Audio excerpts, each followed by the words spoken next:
কার কেমন আছো সব? আমার এই ভিডিওটা দেখার জন্য তোমাদের সবাইকে জানাই ধন্যবাদ। তো আমি আজকে মটরের নিমোনা বানাবো বা আলু মটরের সবজি বলতে পারো, এটাই বানাবো। তার জন্য আমি প্রথমেই ফ্রাই প্যানের মধ্যে তেল দিয়ে দেব, আর তেলটা গরম হয়ে গেলে এর মধ্যে কেটে রাখা আলুগুলো দিয়ে ভালো করে ভাজা করে নেব। এই মটরের সবজিটা কিন্তু তোমরা ফুলকপি দিয়েও বানাতে পারো, আমি আলু দিয়ে বানাচ্ছি। আলু দিয়েও কিন্তু খেতে খুব ভালো লাগে।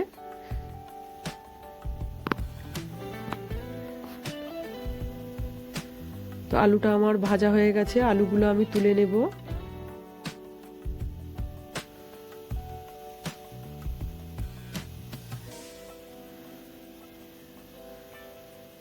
আর এই তেলের মধ্যে আমি আগে থেকেই মিক্সিতে অল্প করে মটরটাকে পিষে রেখেছিলাম, সেটা দিয়ে ভালো করে ভাজা করে নেব।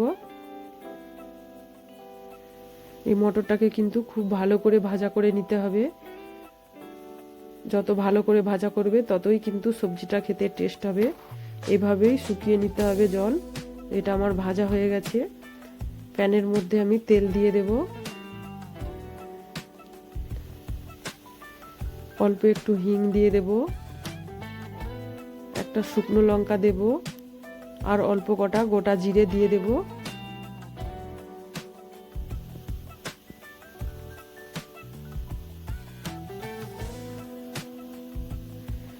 এগুলো ভাজা হয়ে গেলে এর মধ্যে আমি একটা টমেটো দিয়ে দেব। টমেটোটা তেলের মধ্যে ভালো করে ভাজা করে নেব।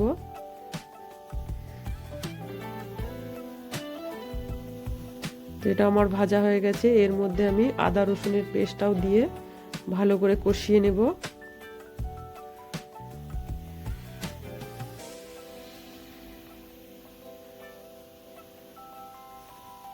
তো এটা আমার কষানো হয়ে গেছে।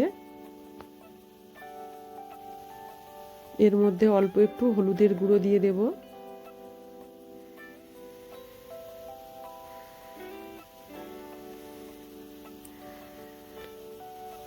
আর এই পেস্টটার মধ্যে আছে কাঁচা লঙ্কা, একটা টমেটো আর ধনেপাতা। এই সবজিটা আমি কাঁচা লঙ্কা দিয়ে বানাবো, তাই জন্য কাঁচা লঙ্কাটা পেস্ট করে দিয়ে দিয়েছি এর মধ্যে। তো এটাও ভালো করে কষিয়ে নেব। আর এর মধ্যে অল্প কটা গোটা মটর দিয়ে দেব। মটরটা তাহলে ভালোভাবে সেদ্ধ হয়ে যাবে আগে থেকে দিলে।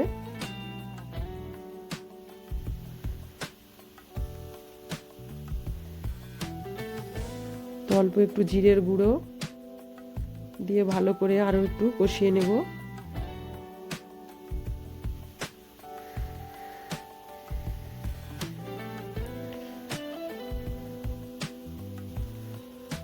অল্প একটু গরম মশলার গুঁড়ো, এটাও দিয়ে ভালো করে মিশিয়ে নেব।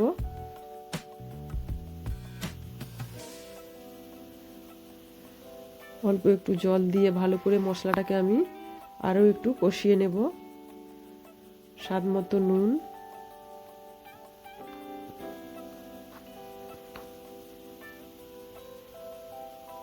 মশলাটা কিন্তু আমার কষানো হয়ে গেছে। এর মধ্যে আমি ভেজে রাখা মটরশুঁটি আর আলুটাও দিয়ে দেব, দিয়ে ভালো করে মিশিয়ে নেব।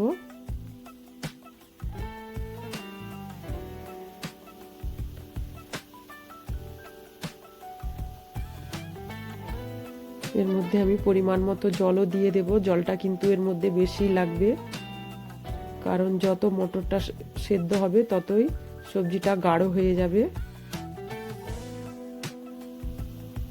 তো এই মটরের সবজিটা কিন্তু এইভাবে বিহারের দিকে বেশি বানায়, খেতে কিন্তু ভালো লাগে।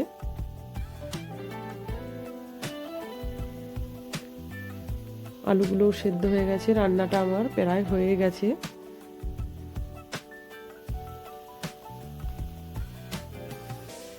তো দেখো, এটা কিন্তু তোমরা রুটি, পরোটা বা ভাতের সাথেও এটা খেতে পারো, ভালো লাগবে খেতে।